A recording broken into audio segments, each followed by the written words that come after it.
Konvoj kriminalci, da Srbi su konvoj kriminalci.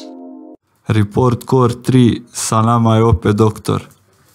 Dobro večer, dragi publikume. Sada ćemo da pričamo o jednoj važnoj temi. O jednoj glavnoj temi, a pišet ćemo više problema.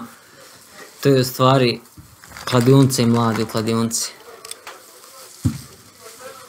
Idem jako često u kladionicu. I mlad sam. Relativno sam mlad i viđam razne mlade ljude u kladionici. Kako igraju Engleze od 2 do 3 gola, to je sramota. Uvijek se znalo Englezi. Prvo, 1 gol u prvom, 3 na meču. Pada lagano svako kolo.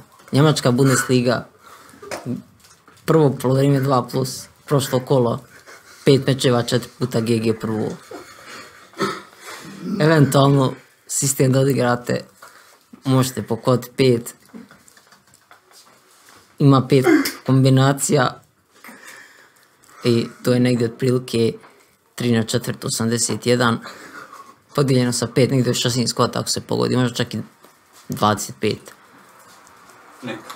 Nekad, zavisi u koliko, ali dobro, ja sad to okvirno računam. Ne više zapravo, ja se izvinjavam, dragi publikume.